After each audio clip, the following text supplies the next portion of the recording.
年間で一番くしゃみした、それのカウン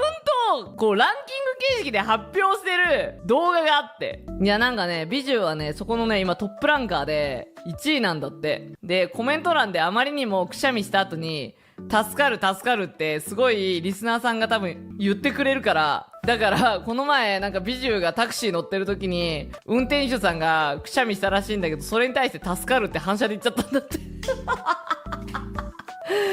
それ別になんかブレスユーみたいなノリじゃないからねみたいなまあでもさ、そのさブレスユー文化があるから、まあ助かるもこう反射で言っちゃうのちょっとわかるよね。まあそれのノリでなんか助かるみたいな